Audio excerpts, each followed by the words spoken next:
As an introvert, I often used to find myself listening to the madness that was going on inside my head, constantly overanalyzing things that I did do and things that I didn't do. I'm worrying about all this stuff that I can't control. And I used to do this so frequently. And this is something I found common in a lot of my introverted friends, and even on the YouTube community here. We're so quick to underestimate our own skills, our knowledge, our abilities to do things. And that leaves little room to build up our confidence. Now, I've made so many videos on this channel about how I've gained my confidence over the years. But in today's video, I want to talk to you guys about how confidence has actually changed my life. Now, before we get into the video, I just want to quickly introduce myself. My name is Bridget. On this channel, you'll find me talk a lot about introverts, a lot about social anxiety and general anxiety. So if any of that interests you, make sure you check out some of my other videos as well. So with that being said, let's get into the video. One thing I've always found extremely difficult was actually embracing the type of person that I am, aka an introvert. Now, most introverts, probably all introverts, I would say, are typically pretty quiet, maybe more on the shy side. And I always thought that was one of my biggest weaknesses. Growing up in school, trying to, make friends as I went to different schools, making friends just in the class that I was in, talking to teachers, later on in life, talking to professors, meeting colleagues, like all of these things. I was never good at it because I was so shy. And so I always felt being quiet was my weakness. Now, it wasn't until probably just a few years ago that I learned to recognize that as my strength. As introverts, we're naturally quiet.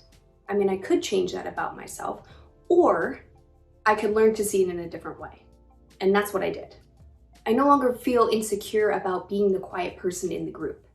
I know that's what I am, right? So that gets a little trickier when I'm meeting new people and I'm trying to explain that to the people that I'm with every single day and I'm with often, they know that I'm a better listener than I am a speaker. I have big ideas.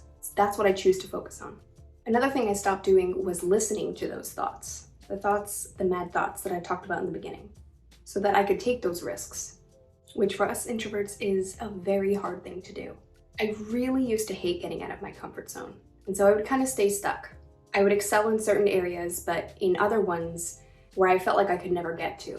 So let's say like public speaking, starting my own YouTube channel, having a plethora of friends, being able to meet new people, being able to network, like those things that I thought I could never do, I was able to do because I stopped listening to the things that were holding me back. Those worrisome thoughts that for us are constantly there. I had to focus my energy not on those thoughts, but on the new thoughts, on, let's say my strengths, for example. And another thing that really helped me with was being able to mess up or fail without constantly thinking about it for days on end and sometimes weeks, which I always used to do. I said something stupid in a conversation, I would think about that for days.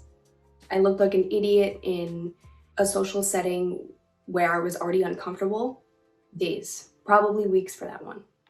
And so now that I'm not spending so much time listening to those thoughts and choosing the other ones, I've been able to do so much more than I thought I could ever do. Now, the second part of that was believing the thoughts that actually helped me, right? So some of the things that used to scare me, going out alone in public or just being in a public setting, very, very overstimulating. Meeting new people, going to big events where I didn't know anybody, public speaking, filming videos, listening to myself on camera and seeing myself on camera, super uncomfortable for me. Saying no to people. These were some of the biggest obstacles for me. So I had to understand what was making me uncomfortable about those things and changing my ideas around those things as well. And that wasn't like an overnight switch, right? All of these things, the different thoughts for them came at different times in my life where I needed it the most. And it was really just a matter of looking at what is it that I wanted? Was it worth maybe looking like an idiot, messing up, saying something I didn't mean to say?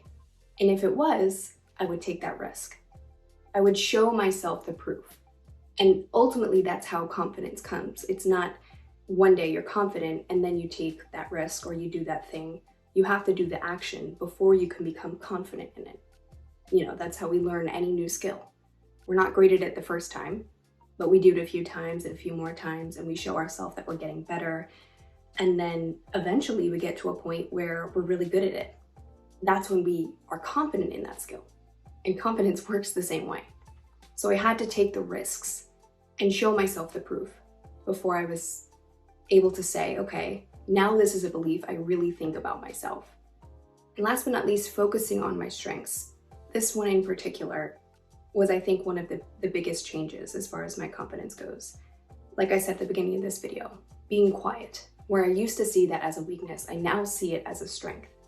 Another strength that we have as introverts, at least most of us, is our ability to connect with people, our ability to empathize with people.